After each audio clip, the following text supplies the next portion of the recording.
Swine flu के दहशत से पूरा देश जूझ रहा है। स्वाइन फ्लू पूरे देश में फैल रहा है। देश भर में अब तक आपको बता दें करीब 624 मरीजों की मौत हो चुकी है।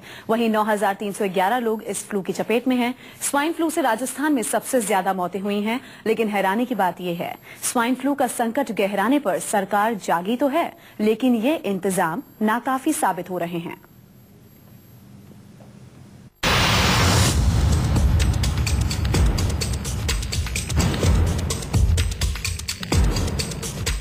देश भर में मौत बनकर फैलता जा रहा है स्वाइन फ्लू। अब तक ये खतरनाक बीमारी 600 से ज्यादा लोगों की जान ले चुका है। बीते सिर्फ 3 दिनों में ही 100 से ज्यादा लोगों की मौत स्वाइन फ्लू से हो चुकी है। स्वाइन फ्लू देश भर में फैल रहा है। पूरे देश में करीब 9,311 मरीज स्वाइन फ्लू का कहर झेल रहे हैं, जबकि 624 लोगों की जान अब तक जा चुकी है। देश की राजधानी दिल्ली को भी स्वाइन फ्लू ने अपनी चपेट में ले लिया है।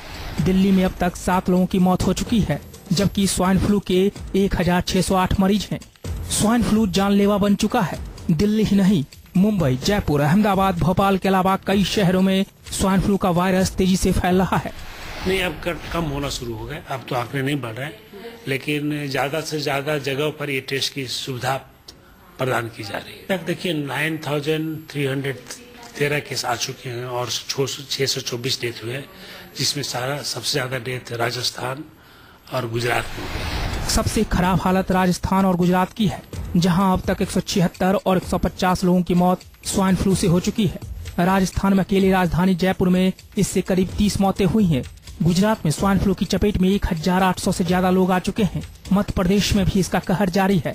यहाँ इससे 81 लोगों की मौत हो चुकी है।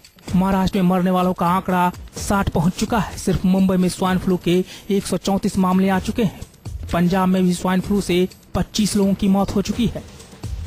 स्वाइन फ्लू किस कदर खतरे का अलार्म बन चुका है, इसका अंदाजा इस बात से ही लगाया जा सकता है कि ये देश के हर कोने में फैल रहा है।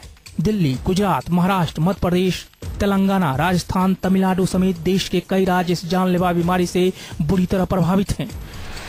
हालांकि देश भर में बेलगाम हुई जानलेवा बीमारी स्वाइन फ्लू से निपटने के लिए सरकार ने कमर कस लिया है। स्वास्थ्य मंत्री जेपी नड्डा ने मंगलवार को उच्च स्तरीय बैठक कर इस बीमारी को काबू में करने का अधिकारियों को निर्देश दिया है। ड्रग कंट्रोलर ने देश भर में करीब 10,000 केमिस्टों को चिट्ठी लिखकर टेमीफ्लू दवा का स्टॉक बढ़ाने के लिए कहा है। सूत्रों के मुताबिक हाई लेवल मीटिंग में जेपी नड्डा ने देश के कुछ हिस्सों में स्वाइन फ्लू की दवा टेमीफ्लू की कमी की खबरों पर चिंता जाहिर की है। हालांकि स्वास्थ्य विभाग का कहना है कि अब इस बीमारी पर लगाम लग चुका है और दवाइयां भी मुहैया कराई जा रही हैं। अगले 2-3 दिनों में इसका असर कम हो जाएगा। मैं समझता हूं कि अगले 2-3 दिन में ये डाउन हो जाएंगे और जो पेशेंट ऑलरेडी सफर है उसको तो अब कुछ नहीं कर सकते। ये कहा गया है एमएस सारे एमएस को और सारे डायरेक्टर को कि आप अपने पास 5 to 10,000 स्टॉक हमेशा रखें। इसके अलावा हमने एमएसडी को भी ऑर्डर भी किया है कि 1 लाख टैबलेट आप मंगा लें मार्केट से, और क्योंकि हम किसी भी स्टेट को जरूरत पड़े तो उसको हम भेज सकें। चलिए, उम्मीद यही है कि जानलेवा बन चुके स्वाइन फ्लू पर जल्द काबू पा लिया जाएगा और हालात बेहतर होंगे। लेकिन सवाल है कि आखिर सरकार स्वाइन फ्लू की आहट मिलते ही सतर्क क्यों नहीं हुई? आखिर सरकार की नींद टूटने में इतनी देर क्यों लगी? दिल्ली से पल्लवी झा के साथ ब्यूरो रिपोर्ट, न्यूज़ 24।